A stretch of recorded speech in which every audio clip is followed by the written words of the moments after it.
दोस्तों स्वागत है एक बार फिर से आपका अपने YouTube channel study with Shibu में। तो आज के वीडियो में हम इलेक्ट्रिक करंट जो हम लोग पढ़ रहे थे उसका ये पार्ट 2 वीडियो है, जिसमें कुछ टॉपिक को हम कवर कर लिए थे। जैसे हम इस टॉपिक को कवर कर लिए थे और इसके अलावा भी कुछ इसमें पॉइंट थे जिसको हम लोगों ने कवर कर लिया था, और कुछ जो टॉपिक बच गए तो उसको हम इस वीडियो में कवर करेंगे। तो चलिए उसको स्टार्ट करते हैं। जो पार्ट 1 जो वीडियो था उसमें हम लोगों ने फिर इलेक्ट्रॉन्स के बारे में पढ़ा, इलेक्ट्रिक करंट के बारे में पढ़ा। उसके बाद पढ़ा कि करंट मेरा स्केलर क्वांटिटी कैसे है जबकि इसके पास मैग्नीट्यूड और डायरेक्शन दोनों है। तो ये सब हम लोगों ने काफ़ी अच्छे वे में समझा था। आज हम इसके बाद जो मेरे टॉपिक इतना टॉपिक बच गया वो सबको ये पढ़ेंगे। और ये जो आपका प्रॉब्लम बेस्ड ऑन करंट, जो करंट से रिलेटेड आपका जितने भी क्वेश्चन प्रीवियस ईयर्स एग्जामिनेशन में पूछे गए हैं उस सबको हम एक अगला वीडियो में उस सबको हम डील करेंगे। तो चलिए उस क्वेश्चन को बाद में करेंगे, पहले इसको हम देख लेते हैं कि हम क्या सब पढ़ लिए थे। कि ये सब हम लोग पढ़ लिए थे, तो हम लोगों ने कहाँ तक पढ़ा था। चलिए हम लोग अब आज हम पढ़ेंगे। तो मेजरमेंट ऑफ करंट हम लोग पढ़ेंगे। तो पहले जैसा कि हम लोग जानते हैं कि करंट क्या होता है मेरा, तो करंट होता है आपका rate of flow of charges होता है current in a different direction. ठीक, तो उससे हमको उसी डिफिनेशन से हम लोग का इसका करंट का फॉर्मूला निकल जाता है I equal to Q by T, जहाँ पे क्यू आपका चार्ज है, टी टाइम है, और I क्या है आपका करंट को, जिसको मतलब करंट को I से हम डिनोट करते हैं। ठीक, तो अगर हम इसका यूनिट की बात करेंगे क्यू बाई टी का, तो क्यू का आपका कूलाम हो जाएगा और टाइम का सेकेंड हो जाएगा, तो कूलाम पर सेकेंड को जिसे ही हम एम्पियर कहते हैं। तो करंट का आपका यूनिट क्या हो गया, एम्पियर। ओके, और किसी इंस्टेंट टाइम के लिए अगर हम लेंगे तो उसमें आपका स्मॉल आई इक्वल टू हो जाएगा D Q by D T small के लिए। इस फार्मूला पे आपको काफ़ी सारे ऑब्जेक्टिव जो कि एसएससी जेई वगैरह में पूछे जाते हैं 2020 या 2020 का तो नहीं, 2019 का में आपके इस फार्मूला से क्या बोलते हैं क्वेश्चन पूछे गए हैं, वो भी क्वेश्चन मैं आप लोगों को कराऊंगा। तो चलिए, और एक और फार्मूला है आपका कि I equal to Q by T, तो होता ही है जैसा कि हम जानते हैं। और हम लोगों ने ये भी पढ़ा है कि Q equal to N E होता है, तो और ये टी नीचे में आ गया। तो ये फार्मूला आपको कि Q equal I equal to Q by T और बराबर एन ई बाई टी हो जाता है। ये आपका काफ़ी इंपॉर्टेंट फार्मूला है। ठीक, तो इससे आपका काफ़ी नंबरिकल बनेगा। जैसा कि मैं एक नंबरिकल का इसका करंट बेसिस पे जितने भी नंबरिकल्स हैं उसको हम बताएंगे, तो उसमें इस सब का यूज होगा। तो आगे देखते हैं कि अब हम पढ़ते हैं कि एक एम्पियर का कहने का क्या मतलब है। देखिए, एक एम्पियर कहने का मतलब है कि अगर आपका एक कूलम ऑफ चार्ज अगर एक सेकेंड में आपका किसी वायर से, कंडक्टर से या किसी बॉडी से पास कर जाता है, एक कूलम ऑफ चार्ज एक सेकेंड में, तो वही आपका एक एम्पियर होता है। ठीक, कहने का मतलब कि एक एम्पियर बराबर, चलिए इसको जूम कर लेते हैं। कहने का मतलब है आपका कि एक एम्पियर बराबर आपका 6.25 इंटू 10⁻18 इलेक्ट्रॉन्स हो जाएगा। अगर किसी क्या बोलते हैं किसी आदमी को अगर 2 एम्पियर का करंट लगता है, मान के चलिए अगर किसी को बोला जाए कि 2 एम्पियर को उसको करंट लग गया, तो इसका क्या मतलब हुआ। इसका ये मतलब हुआ कि 2 गुना आपका ये जो है ये वैल्यू आपका 6.25 गुना 10⁻18, मतलब इतना इलेक्ट्रॉन आपका उस बॉडी से पास हो गया। अगर 2 एम्पियर का करंट अगर बोला जाए कि उसको लग गया। ठीक, 2 एम्पियर का करंट का लगने का मतलब है कि आपका 2 गुना इतना आपका इलेक्ट्रॉन उस बॉडी से पास हो गया। तो सिंपली यही है आपका एक एम्पियर कहने का मतलब। आई होप आप ये समझ गए होंगे। आगे देखिए, आगे ये है आपका कि करंट जो है हमारा वो मेटल या कंडक्टर में फ्लो कैसे करता है। ठीक, तो देखिए, मान चलिए हम एक कंडक्टर ये ले लिए। ठीक, जैसा कि आपको स्क्रीन पे भी दिख रहा होगा। मान चलिए कंडक्टर ले लिए, तो जब इनिशियली कंडीशन में होता है मेरा कंडक्टर, तो इलेक्ट्रॉन जैसा कि आपको दिख रहा है कि कोई इधर कोई उधर, मतलब कि रैंडम मौसम में वो मूव करते रहेगा। जब मेरा कोई पोटेंशियल डिफरेंस कंडक्टर में अप्लाई नहीं करेंगे तो इलेक्ट्रॉन मेरा क्या होता है, रैंडम मौसम में मूव करते रहता है।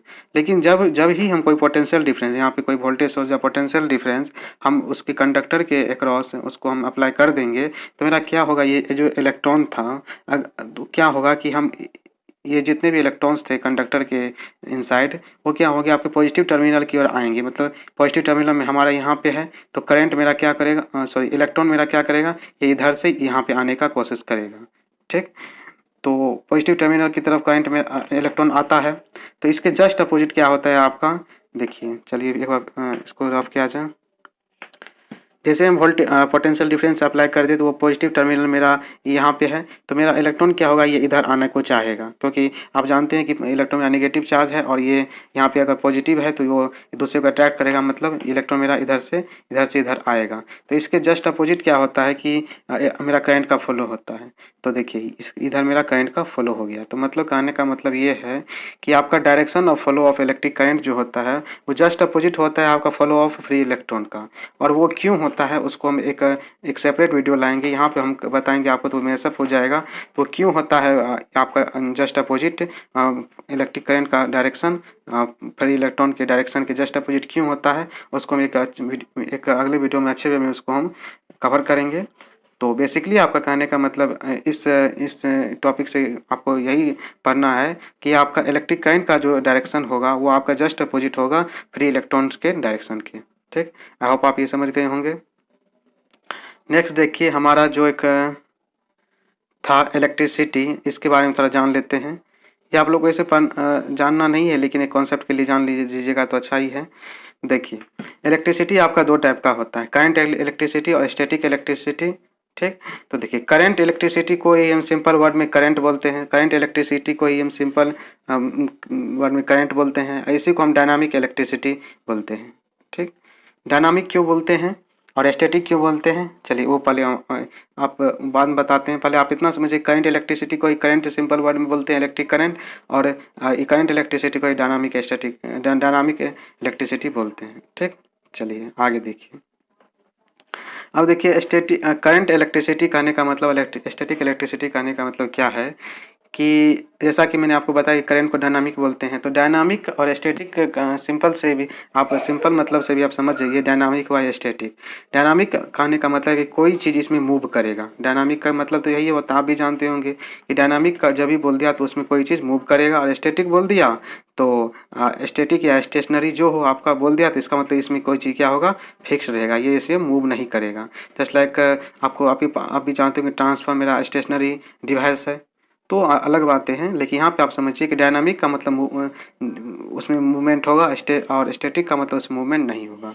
ठीक, अब देखिए तो करंट इलेक्ट्रिसिटी के बारे में हम पहले देखेंगे। तो देखिए यहाँ पे क्या है, electricity due to the flow of electrons is known as current electricity. तो देखिए करंट का जितना भी डिफिनेशन होगा, प्रॉपर्टीज होगा, वो आपका करंट इलेक्ट्रिसिटी में आ जाएगा। तो ये आप लोगों के लिए उतना मतलब क्या बोलते हैं अननोन नहीं होगा, लेकिन ये थोड़ा आप लोगों के लिए अननोन होगा, तो समझेंगे अच्छे से। तो देखिए तो करंट इलेक्ट्रिसिटी में क्या होगा, आपका सिंपल करंट का डिफिनेशन हो जाए कि फ्लो ऑफ इलेक्ट्रॉन जो होता है वही आपका करंट इलेक्ट्रिसिटी होता है। लेकिन स्टैटिक इलेक्ट्रिसिटी में क्या होता है आपका कि the electricity who built on the surface of a substance when charge are imbalance then static electricity occurs. ठीक, ऐसा बोल सकते हैं। देखिए स्टैटिक इलेक्ट्रिसिटी कहने का मतलब है कि ये सरफेस पे आपका फॉर्म होता है। ठीक, और ये एक मतलब स्थिर रहता है। मान के चलिए ये मेरा कोई सरफेस है, और ये पैदा कैसा होता है, चलिए उसको भी देख लेते हैं। मान के चलिए देखिए ये डेवलप तभी होता है जब इसको हम फ्रिक्शन करवाएंगे या एक दूसरे को रगड़ेंगे। ठीक, मान के चलिए अब देखते हैं, दो पॉइंट आप समझ गए। तो मान के चलिए मेरा ये एक बॉडी है, ये एक बॉडी है, ये दोनों बॉडी को आपस में ले आए, यहाँ पे इस दोनों को यहाँ पे सटा दिए, मान के चलिए सटा हुआ है, ये ए बॉडी है, ये बी बॉडी है, ये दोनों को सटा दिए। ठीक, और सटा दिए और ऐसे ऐसे ऐसे ऐसे ऐसे इसको रगड़ दिए, तो तब क्या होगा कि किसी के सरफेस पे मान चलिए अब ये कोई बॉडी है, ए है या बी है, किसी के सरफेस पे मान चलिए ये ऐसे ऐसे ऐसे यहाँ पे चार्ज डेवलप हो जाएगा। तो चार्ज डेवलप्ड हो गया, तो चार्ज कैसे डेवलप्ड हुआ, उसको हम फ्रिक्शन करवाएं या मतलब रगड़े तो चार्ज मेरा डेवलप हो गया। तो अब यही क्या होगा कि जब इसको कोई आदमी छू लेगा सॉरी, जब कोई इसको आदमी इस सरफेस को छुएगा तो उसको करंट लग जाएगा। जैसा कि आप चलिए जैसा कि आप फिगर में देख रहे हैं, यहाँ पे कोई आदमी इस दरवाजे को छू रहा है, अगर इस पे मान के चलिए किसी तरह चार्ज डेवलप हो जाता है तो इस आदमी के हाथ में करंट लग जाएगा। ठीक, तो आप ये समझ गए कि मेरा स्टैटिक इलेक्ट्रिसिटी कैसे होता है। ठीक, स्टैटिक इलेक्ट्रिसिटी आपका हमेशा स्टेशनरी रहेगा, मतलब जो चार्ज आपका सरफेस पे पैदा हो जाए आपका किसी भी तरह मतलब फ्रिक्शन करवा के, वही आपका स्टैटिक इलेक्ट्रिसिटी होगा। ठीक, और इसको क्या होता है कि इसको हम कंट्रोल नहीं कर सकते। मान चलिए अब इस सरफेस पे है तो इसको हम क्या करेंगे, इसको कंट्रोल नहीं कर सकते हैं। लेकिन इसके जस्ट अपोजिट क्या होता है आपका करंट इलेक्ट्रिसिटी को हम कंट्रोल कर सकते हैं। कंट्रोल कैसे कर, पहले इसका आप जनरेशन देख लीजिए। करंट इलेक्ट्रिसिटी आपका पावर प्लांट वगैरह में बनाया जाता है, ठीक। मतलब पावर प्लांट में आपका ये क्या बोलते हैं, आपका एसी बनाया जाता है, ठीक। और बैटरी में हम डीसी करते हैं, तो मतलब इसको हम कंट्रोल एक तरह से कर सकते हैं, क्योंकि बैटरी में जितना हम चाहेंगे उतना ही हम करंट हमको ये हमको मिल पाएगा, ठीक। तो और इसको हम कंट्रोल कर सकते हैं और इसको हम कंट्रोल नहीं कर सकते हैं, ठीक। उसके बाद देखिए, और ये आपका करंट इलेक्ट्रिसिटी यूज कहाँ होता है, तो इसका यूज हम वायर में करते हैं, इलेक्ट्रॉनिक डिवाइस में करते हैं, ठीक। ओके। और इसका हम देखिए इसका यूज कहाँ पे होता है, जैसे डोर नॉब में, जैसा कि अभी आपको फिगर में हम दिखाएं, ठीक। उसके बाद कंघी में आप देख सकते हैं कि कंघी में क्या होता है, कि मान के चलिए कहीं, जैसा कि आपको फिगर में दिख रहा होगा कि कंघी में क्या बात होता है। यहाँ पे आपके फिगर में दिख रहा होगा कंघी में आपका क्या होता है, कि आपका मान के चलिए चलिए इसको बताते हैं। मान के चलिए हम क्या बोलते, एक पेंसिल ले लिए, मान के चलिए ये पेंसिल है और यहाँ पे कुछ कागज़ का टुकड़ा हम ले लिए, कागज़ टुकड़ा, और इस पेंसिल को हम अपने तेल लगे हुए बाल में घिस लेंगे। जब इसको हम इस कागज़ के टुकड़े के पास लेके आएंगे, इसको लेके आएंगे, ये क्या होगा, इसमें सट जाएगा, ठीक। सट जाएगा मतलब ये क्या होता है कि यहीं पे क्या होता है कि आपका ये जैसे इसको अपने बाल में रगड़ते हैं तो इस पर एक चार्ज डेवलप हो जाता है, और यहाँ पे इसी कारण ये दूसरे को अट्रैक्ट करते हैं। तो आप ये समझ गए होंगे। मेनली आपका स्टैटिक इलेक्ट्रिसिटी यही हुआ, ठीक है। एक बार फिर से देख लेते हैं कि करंट इलेक्ट्रिसिटी आपका सिंपल करंट होगा, करंट का जो डिफिनेशन होता है, जो प्रॉपर्टी होता है, वो आपका करंट इलेक्ट्रिसिटी हो जाएगा। और तो चलिए देखिए, electricity due to the flow of electrons, वो आपका करंट इलेक्ट्रिसिटी होगा। The electricity who built on the surface of a substance when charge क्या होता है, इम्बैलेंस होता है, तो आपका स्टैटिक इलेक्ट्रिसिटी होता है। ये क्या होता है, करंट इलेक्ट्रिसिटी, ये पावर प्लांट में और बैटरी में जनरेट कर सकते हैं। इसको हम कहाँ जनरेट होता है, ये मेरा, जब दो ऑब्जेक्ट को हम फ्रिक्शन करवाते हैं, रगड़ते हैं एक दूसरे से। करंट इलेक्ट्रिसिटी को हम कंट्रोल कर सकते हैं, इसको हम कैन नॉट कंट्रोल नहीं कर सकते हैं। इसका यूज हम वायर में करते हैं, इलेक्ट्रॉनिक डिवाइस में करते हैं, और इसका हम मतलब एक्सपीरियंस कहाँ करते हैं, डोर नॉब मतलब दरवाजे के हैंडल पे करते हैं, और कंघी वगैरह में करते हैं। आप भी देखे होंगे, बचाव में हम लोग खूब करते थे, आप भी करते होंगे। तो मेनली आपका करंट में बस इतना ही था, और एक वीडियो आएगा जिसमें हम करंट से रिलेटेड जितने भी MCQ वगैरह होंगे, प्रीवियस ईयर के जितने भी MCQ होंगे, उसको हम डील करेंगे। तो जैसा कि देखिए, पिछले में मैं आपको बताया था, देखिए इसमें ये हम पेंसिल ले लिया, इसको हम लेके आ रहे हैं, तो ये मेरा अट्रैक्ट करता है। यही है होता है स्टैटिक इलेक्ट्रिसिटी आपका। तो ये वीडियो आपको कैसा लगा, इलेक्ट्रिक करंट का आपका हो गया सब कुछ। एक वीडियो में इसके हम MCQ को कर लेंगे सब चीज़। तो कैसा लगा वीडियो कमेंट में बताइए। चलिए मिलते हैं अगले वीडियो में, तब तक के लिए बाय बाय, थैंक यू।